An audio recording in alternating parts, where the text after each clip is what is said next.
It's Fully Threaded Radio, episode 206, part 2. That's a nasty side of the business where you get, put the clink, and if your company doesn't respond well and get you out of that, or negotiate a new deal because they don't like the junta that is now in power doesn't like that previous deal. It's a tough game. Well, some of the executives, the Fastener executives who are listening to this right now are thinking, well, now ransomware doesn't really seem so bad.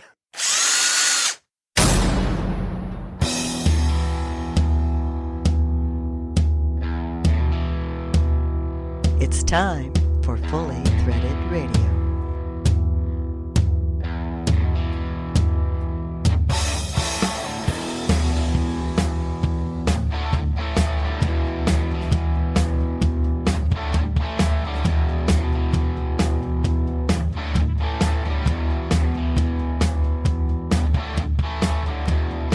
It is Fully Threaded Radio, voice of the FCH Sourcing Network. Hey everybody, Eric Dudas here with you again, and the co-host of Fully Threaded. He's Brian Musker. He's joining us as well. Hey, Bri. Hi. I'm joining you from the western towers of FCH. That is correct, sir. At least I hope that's where you are. That's where you claim to be. I know, but today I really am. So we're doing another in our experimental compressed versions of the podcast. We're going to drop this one, episode 206, part 2, I think we're calling it, December 3rd, 2024. Haven't quite got the cadence of these down quite yet, Bri. It's breaking out of the old pattern, but it's going okay, I'd say. Okay, good. Hope everyone else thinks so too. Well, I'm sure like everything else, it's mixed. Just released the Fastener Distributor Index Survey for November. Yeah, it's December now. Wow. Right. And so we added a supplemental question in there about the tariffs and what people's ideas about all that are. And you want to talk about split. Oh boy, controversy galore. I can't wait to see this report. Right. Well, we all have our different views on whether tariffs really work and who they really hurt, but I'll stop there. Well, I hear you, because it bleeds into the political realm. Nobody wants to get mired down in that, especially in the aftermath of making it through November. Yeah. And I get all that, but the tariffs are a real thing affecting the fastener industry. So we're going to have to figure out a way to report on all this. And we will in our fully threaded kind of way. But on top of the weirdness of that supplemental question, which we just had to ask, and thanks Eric from Interstate for forcing us to get that one on this time. It was also complicated because being Thanksgiving weekend, or the long, it was probably the slowest day of the year is the day after Thanksgiving. I think it's as slow as any other day in the holiday calendar. I mean, it's a ghost town out there on FCH. Well, it was sort of a bit of a ghost town everywhere, except if you're trying to get to a shopping mall, I think. Right.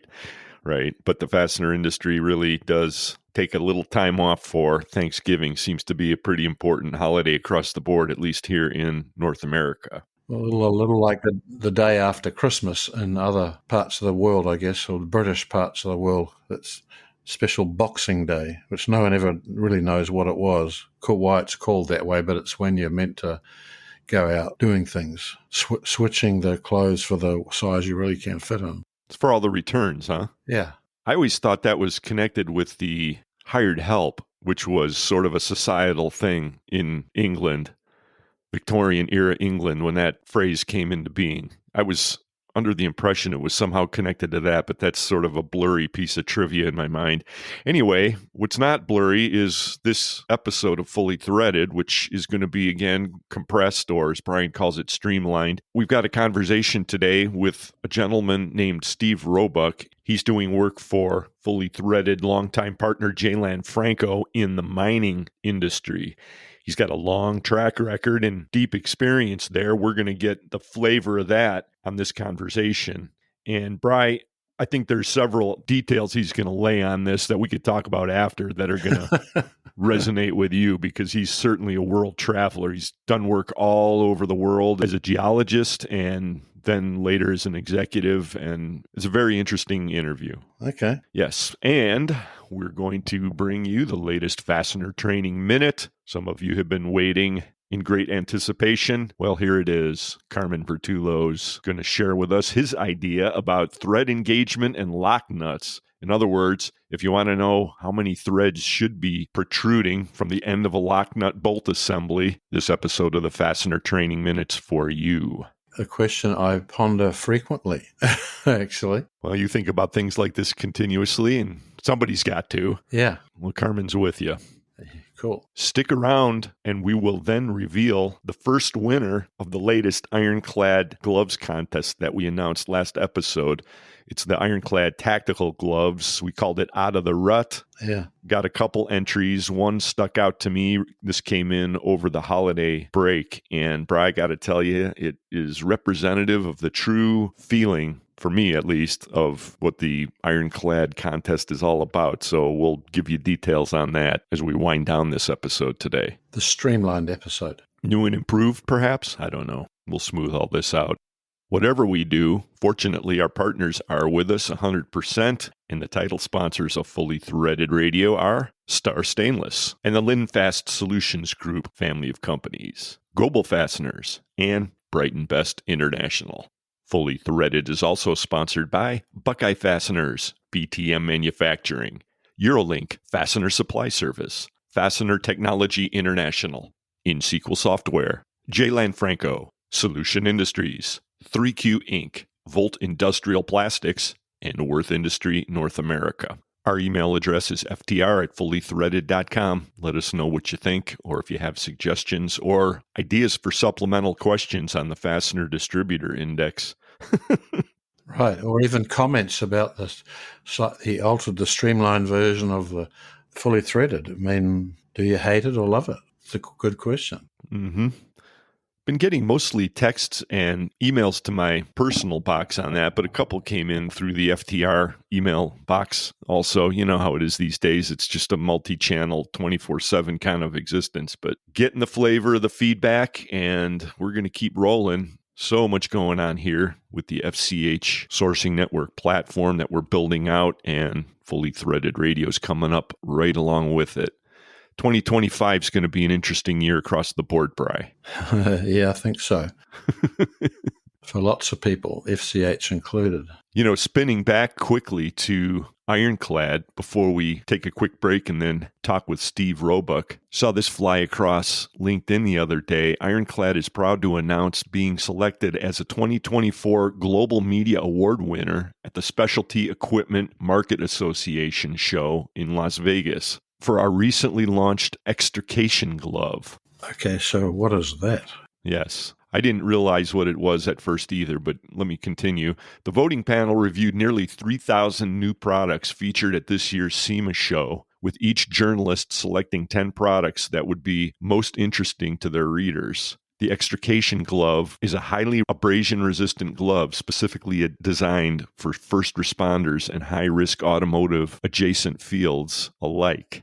So there's a short video that was next to this blurb, and it showed this Jaws of Life kind of demonstration, you know, with a EMS guy with these ginormous IronClad, very tough-looking gloves, and he's using this equipment to basically like rip a car door off. Yep. Yep. Almost as rough as musky fishing, Bri. Yeah, maybe I wouldn't have been bitten if I was wearing one of those. No, you certainly wouldn't have. If we would have known the IronClad team when we first started, you know, you used to bleed your way through half of those trips up in the bush. Yeah. No more, though. Right. Of course, now we're working so much, we never get a chance to go. I know. We will. Such is the price we pay for doing what we do in the world of online fasteners. Well, we all have our story to tell, and Steve Roebuck will be telling us a piece of his when we return from this break. This is Fully Threaded Radio, everybody, in the honor of keeping things tight, which is what we claim we're committed to these days. We'll leave it right there for a minute. Just say thanks for listening, everyone. It's Fully Threaded Radio. When people think Fastener Talk Radio, they think, huh. But then they think of Fully Threaded Radio, talk radio for the fastener industry. Star Stainless is proud to announce our partnership with Spiral. If you're looking for high-quality domestic roll pins, check out our selection at starstainless.com. Star Stainless domestic products are made with domestic materials, reinforcing our dedication to supporting American manufacturing. Find what you need today at starstainless.com. Gerbil Fasteners launched our brand new 18-volt lithium-ion cordless battery tools last year, and they have been an industry favorite since. With an affordable price point, user-intuitive design, robust ergonomic construction, and strong pulling force, these tools are best in class. They are proven ideal for demanding assembly, maintenance, general metalworking, and trucking industry applications. Gerbil Fasteners, the leading rivet source. This is Jake Davis with BTM Manufacturing, and for over 50 years, we have been a leading manufacturer of bent wire and threaded products, including U-bolts, single and double end studs, anchor bolts, and many more per-print items. BTM Manufacturing, commitment to service. Hey, boys and girls, it's Craig Pedlin with Eurolink Fastener Supply Service, and you are listening to Fully Threaded Radio.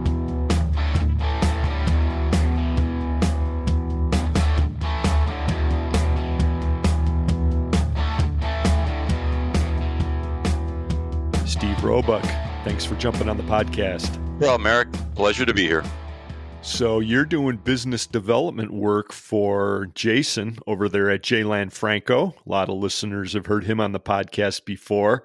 It's good to meet you. And you've been with the Lanfranco team for, you said, about 6 months these days, right? So, looking forward to hearing everything that you're doing. And you've got a lot of great stories to tell us, I think, about a particular industry, don't you? Absolutely. Yeah, 6 months with Lanfranco and Jason, working with them in the business development. And I guess, I'm the mining guy. Let's just be clear right off the bat. I'm not a fastener expert, but I recognize immediately the importance of fasteners. So, but the story goes back almost 20 years, and I met Jason at that point. So I'll pick up the story from there. Okay, fair enough. Well, he's a great conversationalist, and I know that you are too. So there's no surprise there that the two of you hit it off. And Lanfranco, of course, is very much identified with the railroad industry. And of course, they're in energy, military, very well known for their locknuts and other things wherever critical bolted joints are concerned. But your focus is mining. What have you been doing specifically to try to grow that with Jason and Lanfranco? Well, it's a big business, and it's an end of the industry that really Lanfranco had not put the requisite amount of time into, and there was nobody really within the organization that understood the structure of mining and that all the different aspects that is involved in it. And if you just look at the aggregates and think that's mining, well, you're missing another completely different field, and that'd be the hard rock. And if you just look at the hard rock and you forgot about the aggregates, so you'd be making the same mistake. So the umbrella of mining is all inclusive, and it's such an incredibly important part of Lanfranco's future growth. And that Jason has trusted me to really help develop that end of the business. And then I'm using 30 years of experience that I've got, and again, I'm the mining specialist. My background is geology, and I've been asked by a few people. He says, "What the heck is a geologist doing in this?" And I said, "Well, it's just it's another tool in the toolkit. It's just something else that I know I know an awful lot about." Okay, so we're going to talk about business development and all that at some point, but I got to dig into this, if you will forgive the pun, a little more. I know nothing, or very little, let's say, about the mining industry and mining in general. First of all, have your efforts been concentrated mostly in Canada, or are you doing this in other parts of the world too? I mean, how's that look? Well, mining is global. So, for J. Lanfranco, what we're trying to focus on first is North America. It starts, Canada, United States, Mexico, continental North America, so to speak. There's big industry on both sides of the border. In all three companies, the importance of mining is huge, and the opportunity for J. Lanfranco is enormous. So that is my focus, is bringing in that on. And when I joined up with the team earlier this year, around summertime. The first order of business was to get to that Vegas show, and that was in September. There was a very significant trade show in Las Vegas, and there was 48,000 people in attendance. And I mentioned that already. There's 2,200 different companies that were there. So I've been helping with that one, drilling down, finding that top 200, the people that we needed to speak to. So they're from all over the world, but our main focus is going to be in North America. So you had a mining show in Vegas in September. Absolutely. Huh. Do you know if that was before or after IFE? That's a good question here. That was, it's called Mine Expo. It was the one that we attended. And the next one that we're going to be attending in early 2025 in February will be SME. That's going to be in Denver. Okay. You certainly are focused on the mining industry. All right. Tell us where you have been working, though. I've been working throughout. Boy, oh boy. Most recently in Alaska and Nevada. Those are the two places. These are the top mining jurisdictions in the world. So when you look at the world in terms of where does mining investment want to go, you go where you're welcome. That's for sure. And Nevada and Alaska are two of the top world's top jurisdictions that you want to be mining. So I've been mining for gold up in that part of the world. In Canada, you're looking at Quebec and Ontario, very, very big mining destinations. But it's across all sorts of different industries and commodities, and it's not just gold or it's not just copper. There's all sorts. There's coal. There's aggregates. There's nickel, cobalt, lithium. There's all sorts of different commodities that you want to be mining. So I've been into all different commodities, and over my 30-year career. And I'm just going to take you back for a little bit. I'm going to take you 20 years in reverse here, and I'm just going to say, I've known Jason from J. Lanfranco for almost 20 years now, and we met in 2005 when Jason was a one-man show.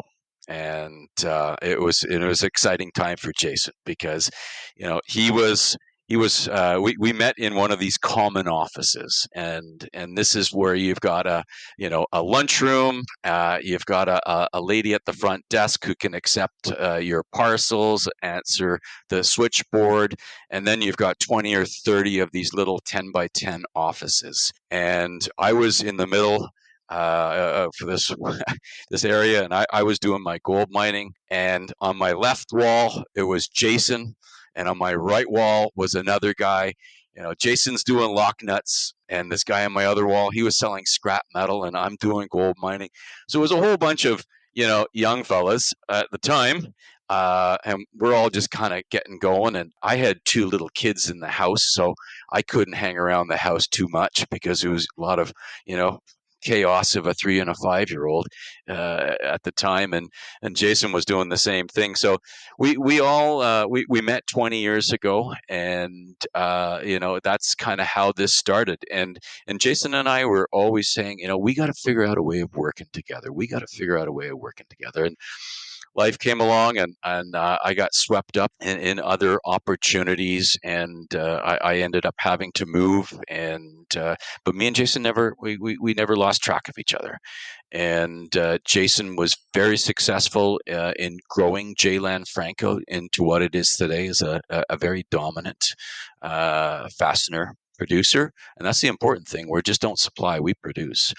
And over the last couple of years, we started getting, closer and closer and saying, okay, let's figure out how we're going to do this. And this was the opportunity. It came up this year. I had a little bit of time in my schedule and I was looking for something a little bit different. And that was the opportunity to re-engage with Jason, re-engage with Jay Lanfranco, and seeing it now from that one-man show, that little operation, working out of his garage. You now go to his warehouses, one in New Jersey, one in Hawkesbury, Ontario, and you see the size of them and all the product there, and it's an incredible success story, and it's all driven by Jason's real desire and passion, and he is so good at what he does, and he does it, and he makes it look easy, and he is so good with people. And what he does is he attracts good people, and people want to work for him, and people want to excel with Jason. And it's easy.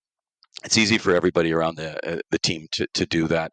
And knowing that Jay Lanfranco makes such a high quality product, it's such a relief. You're not going, okay, holding your nose and saying it's a good product. No, this is a top quality product. So, no, I've been around. I've been as a geologist. I've been to Africa, the Central African Republic, in there, in South America. I've been to Peru, Chile, Argentina, Guatemala, Mexico, and again extensively throughout the United States, and of course Canada. So I've seen a lot of things. I've worked in lots of operations. I'm not just exclusively a mineral exploration geologist. I've also been a production geologist. I've also been a production engineer. I was in charge of a very significant mine company called BHP Billiton. I think most people have heard that name before. We had a diamond mine up in the Northwest Territories of Canada, and the first 4 years that I was working there, I was working on the production geology side, and then I moved into the production engineering side. And it was just an amazing experience to see these large-scale operations. We were moving 250,000 tons a day of material. It was a huge operation, and with this scale of operation, you actually start to see every level of it. And you can see the process plant, the open pit, the trucks, the shovels, the dozers, all the rolling stock, all the iron as it's called.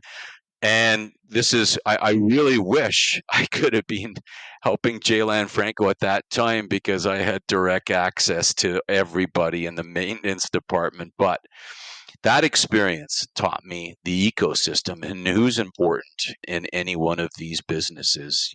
Well, I'm just listening to you, and I can tell right off the bat, these are highly complex operations, and there's a lot of levels to it. So as a geologist, as you were traveling on these assignments, what would your piece of it be initially? We'll continue this conversation with Steve Roebuck as he thumbnails the perils of the mining industry in his work for Jay Lanfranco. Right after the Fastener Training Minute. Be right back.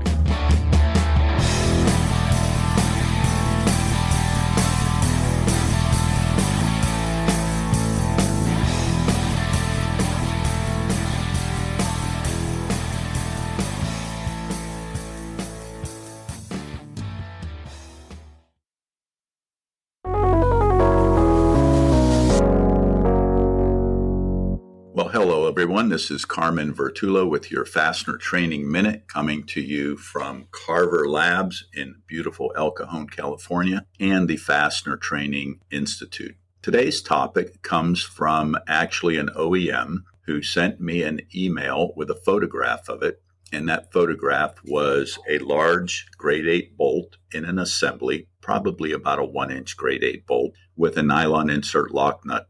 Actually, it was not a nylon insert lock nut. It was an all-metal lock nut, asking me to comment on the installation.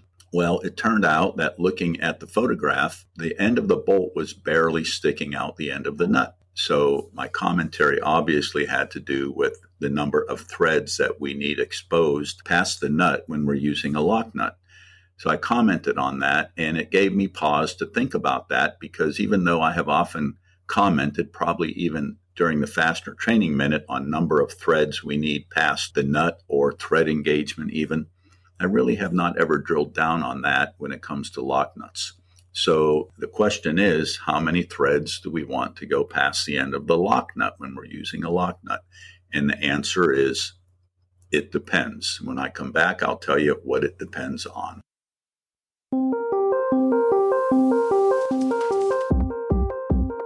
At Worth Industry North America, we know that in today's world, you need a supply chain partner that you can depend on. We provide the products you need to keep your business moving. Data-driven inventory management solutions, industry-leading technology, and the global stability of the Worth Group, combined with an unrelenting commitment to local partnership. Discover superior supply chain security at www.worthindustry.com.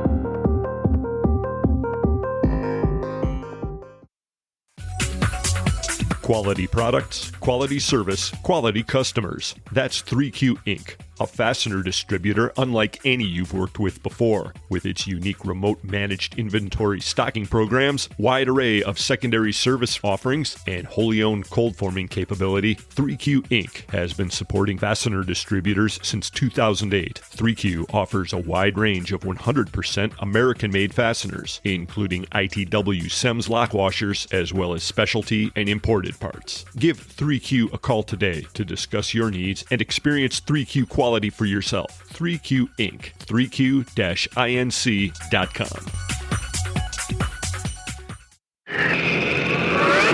Solution Man, Ken. Solution Man, you're my fastener hero. Just doing my job, ma'am. SOLUTION, SOLUTION. Solution Industry.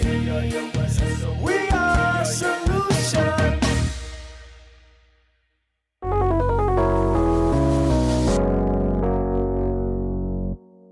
Well, welcome back, everyone. This is Carmen Vertullo with the Fastener Training Minute. Today, we're talking about a particular aspect of the use of lock nuts, and that aspect is how many threads do we need past the end of the nut?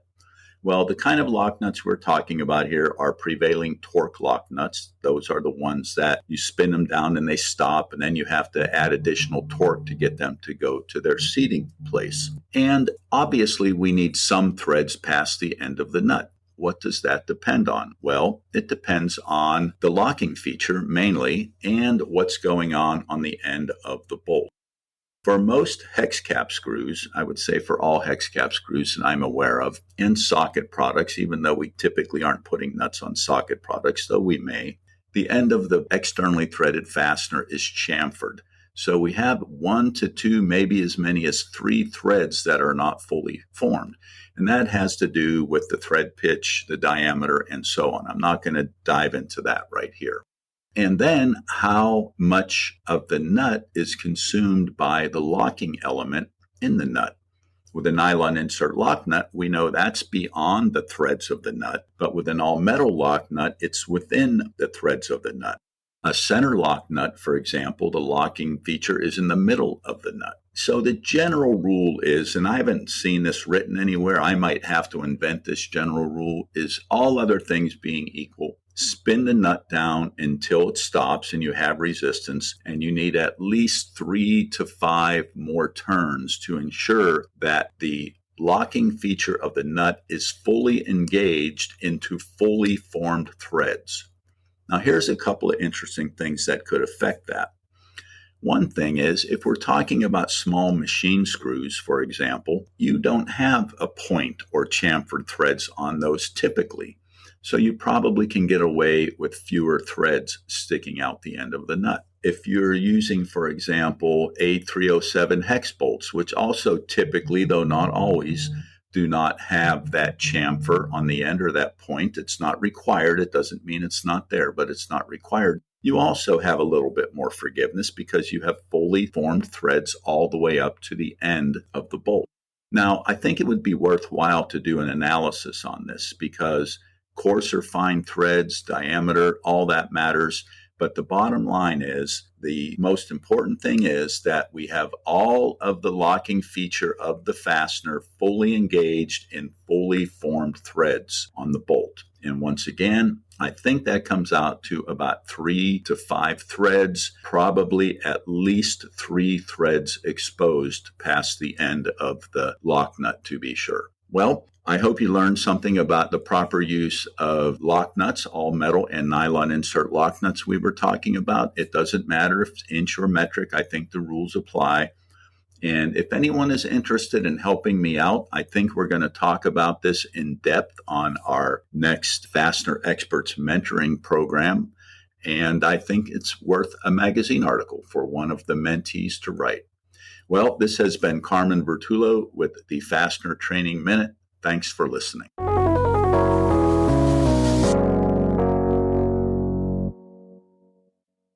Since 1905, Buckeye Fasteners and the Ohio Nut and Bolt Company have been supplying the world with high-quality fasteners.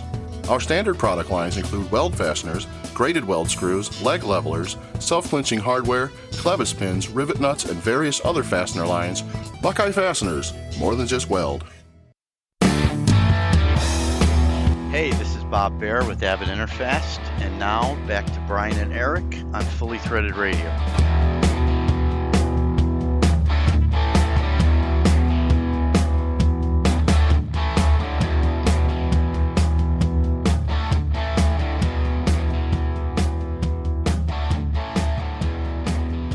Well, I'm just listening to you, and I can tell right off the bat, these are highly complex operations, and there's a lot of levels to it. So as a geologist, as you were traveling on these assignments, what would your piece of it be initially? I always referred myself as an industrial tourist.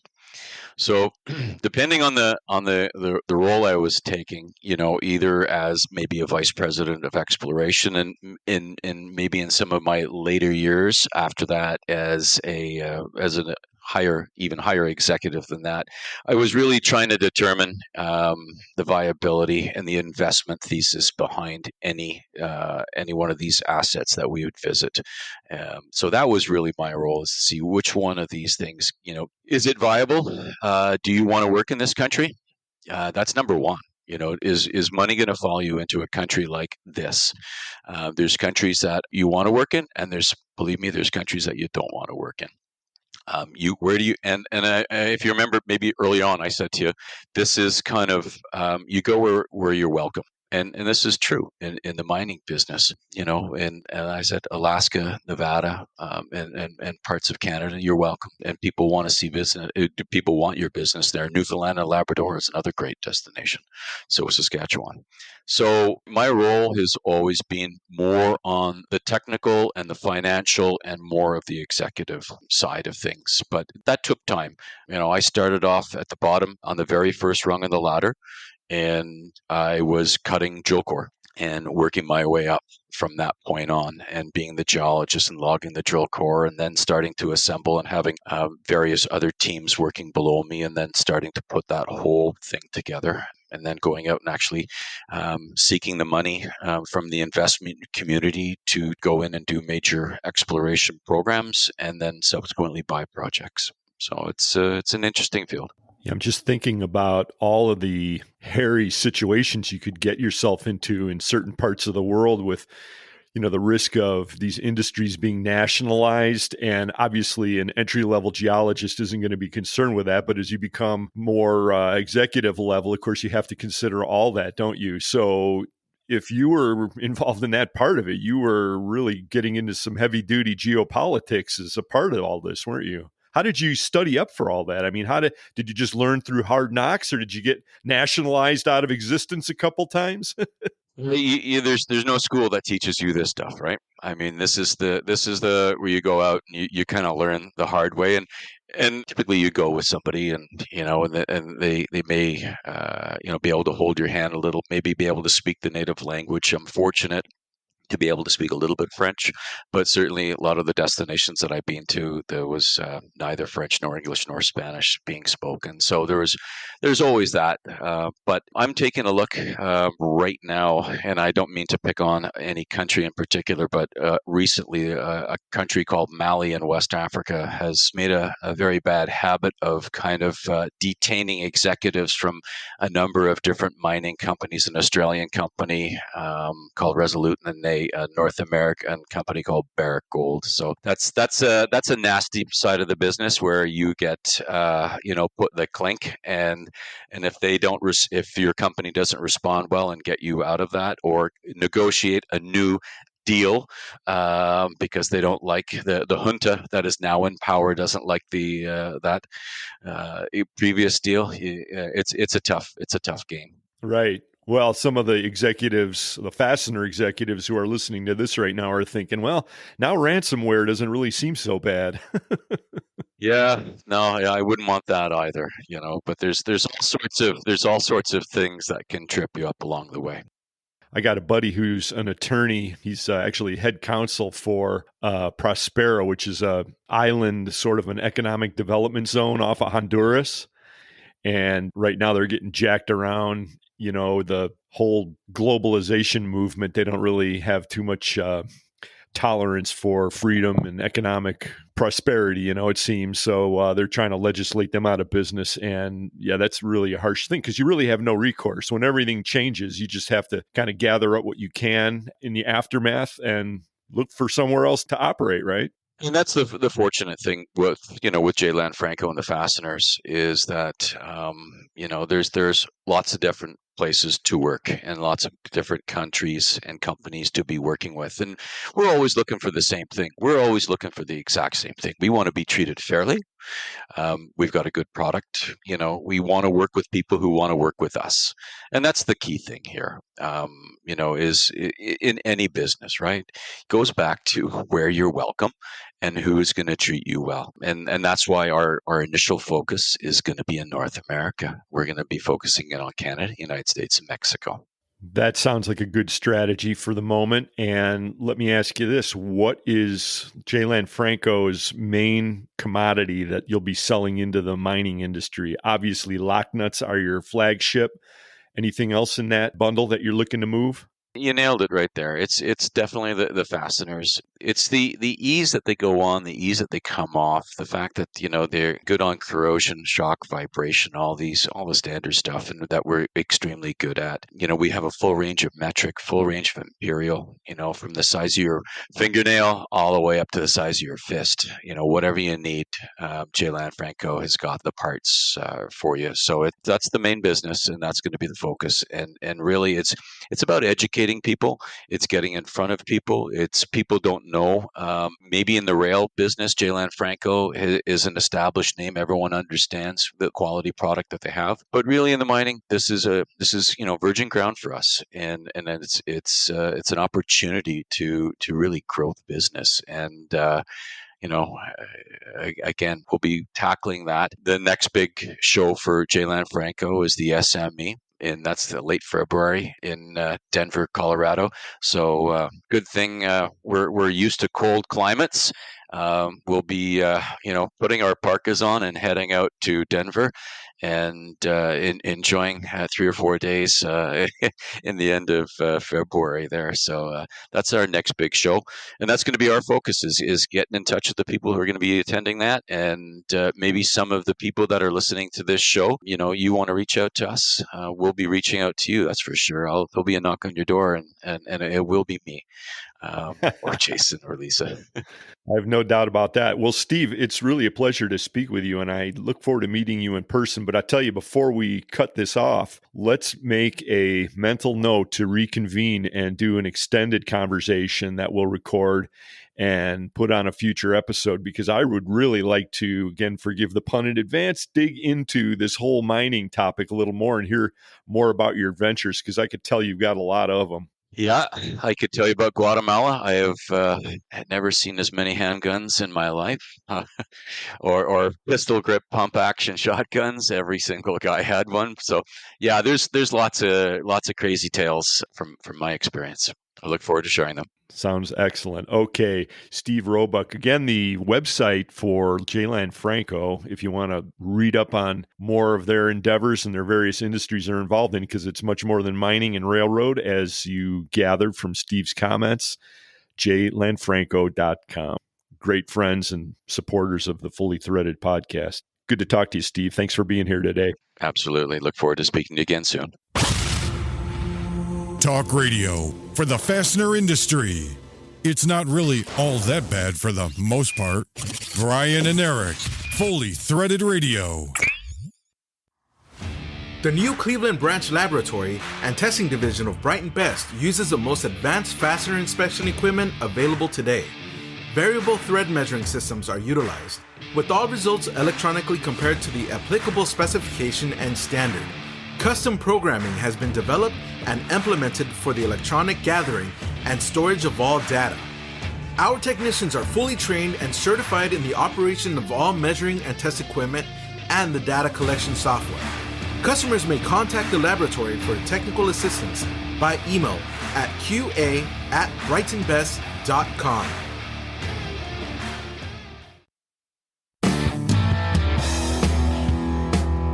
Merry Christmas and happy holidays to the fastener industry from all of us at Volt Industrial Plastics. This is Heidi Voltrauer on Fully Threaded Radio.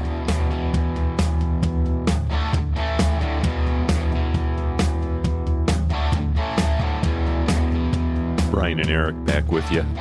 So, Bri, as you were listening to Steve recount that portion of the conversation there where he was recounting his travels abroad and the potentially treacherous situations that the mining industry finds itself in, did that remind you of any particular travel stories of your own?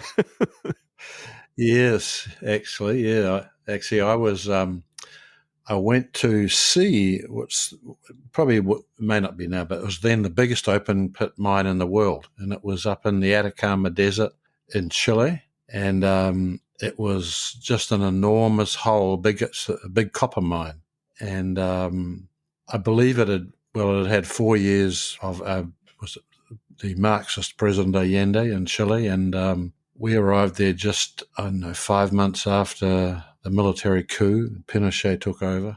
Okay, so this is like mid-70s. Oh, yeah, this is 1975, actually. Okay. The coup was like the end of 74, I don't know, say August 74, and we arrived in January 75.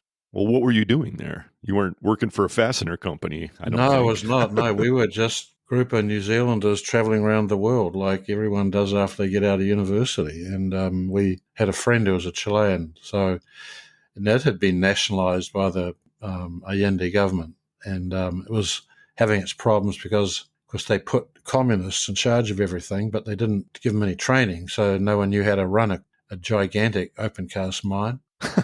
It sounds par for the course. Oh, yeah. So they were Pinochet was trying to decouple the state's ownership back to private ownership to get it working again because it was a big source of revenue, had been. Similar thing was we were in Bolivia a few months later, had the same problem. And we drove past miles of these things that are now known as lithium mines, okay, but they didn't know what it was then. It's interesting. You certainly have to worry about the government, okay, of the place where your mine is. Yep. Well, Steve Roebuck is working with Lanfranco these days, and he's very aware of all that. So focusing on North America, it sounds like, but I guess that's no guarantee of anything these days, is it? No. The way things are going. Right, but it couldn't be as bad as, Bolivia or whatever. Yes, well, I certainly hope so. Anyway, it was good to speak with him, and as I threatened during the conversation, we're going to have him back when we do a non-expanded kind of a conversation. I have it in my mind to do more of these where we really draw these things out in I'll call it a Rogan-esque sort of a way, and for what we're doing right now, it wouldn't have been a good fit, but we'll do that. He's on the list, so appreciate it. Thank you, Steve Roebuck with Lanfranco, for coming on today with us. Also, Carmen Vertullo, he brought us the Fastener Training Minute. Yeah. And that's it. Our rundown of people to thank is pretty short on this one, although I should say thanks to IronClad, because right after I rattle off this list of our partners for this episode, we're going to announce the winner of the first winner of the Out of the Rut IronClad gloves contest, which is our latest way basically to keep talking about IronClad and equip the fastener industry, or as many of you as we can, with a really, really nice pair of these tactical gloves, which I've been wearing all fall. I really like them. Having said that, the title sponsors of Fully Threaded Radio are Brighton Best International. Tested, tried, true. Brighton Best. Goebel Fasteners. Quality the first time. Go Goebel. Star Stainless. Right off the shelf. It's Star. Fully Threaded is also sponsored by Buckeye Fasteners, BTM Manufacturing, Eurolink Fastener Supply Service, Fastener Technology International, InSequel Software, J. Lanfranco, Solution Industries, 3Q Inc., Volt Industrial Plastics, and Worth Industry North America. You know the email address, folks. It's ftr@fullythreaded.com. If you got photos to send, trying to score a pair of these IronClads, or you got something to tell us, what you think of the show, FCH, anything in particular related to fasteners, here it is, ftr@fullythreaded.com. You can also catch us on LinkedIn. Oh, one other thing, Bri, before we slide over to this IronClad. So you're sort of really working on the suspense thing here, aren't you? I can tell. Well, trying to round out my skills as a podcast host, I guess, due to various people making various suggestions. I don't know how well I'm managing all of it, but I'm trying. The upcoming Link magazine will have a short article that I dropped in there touching on a recent revelation about AI, how it actually has a practical application, or this is an example of it. But I was also using it as a way to introduce people to some of the thinking behind the forthcoming new FCH sourcing network platform, codenamed Luigi.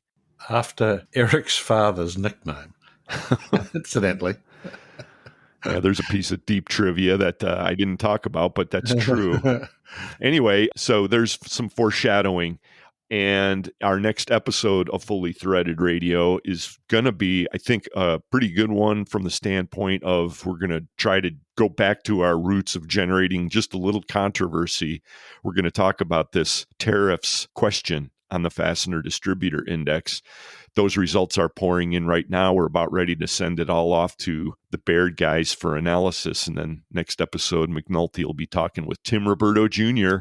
with Star, but we'll get some commentary. I don't know. I haven't quite thought that one through, but it should be good. Okay, good. All right. And now, without further delay or suspense, as we try to improve our podcast craft, Bri, the first winner of the Out of the Rut IronClad Gloves contest is from Winona, Minnesota, Sam Aldinger. Oh, interesting. Yeah.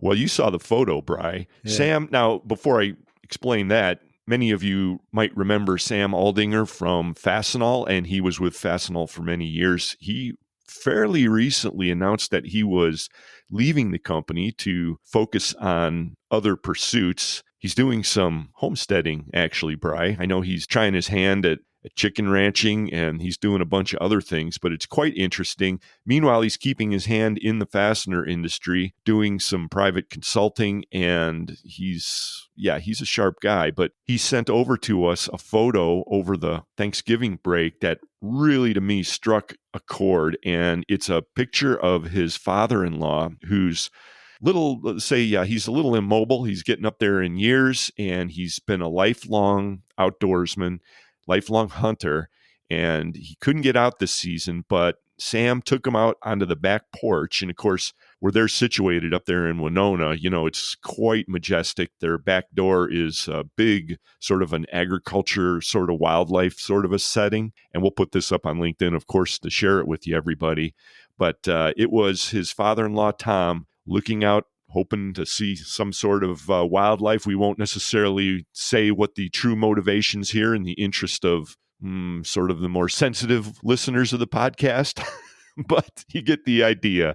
Anyway, it was good enough for us to send Sam that first pair of IronClad Tacticals. Great photo, Sam. Thanks for sending it. Yeah, it is. Okay, cool. Very much in keeping with what we were hoping to receive. Okay, that's going to do it for this episode of the podcast. Bri, you feel good about it? Yeah, I do. It'll work. It will work. We're going to get to work compiling this FDI as well as doing a whole bunch of other stuff. You're putting together another one of these giant data projects right now. Yeah. We got a huge list of to-dos. Oh, man. Well, it'll be good to get this podcast out. And I know all of you are working hard to wind down 2024. You got a few more weeks to make it a great finish. Hope you do it. Right. Hope we all do, actually. 100%.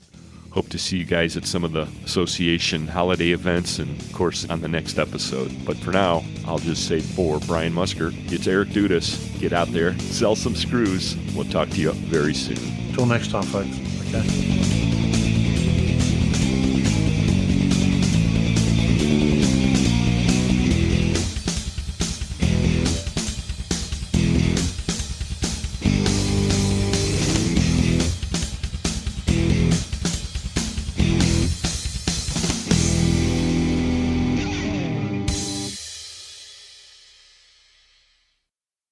Fully Threaded Radio is a production of Fastener's Clearinghouse. Music provided by Audionautics.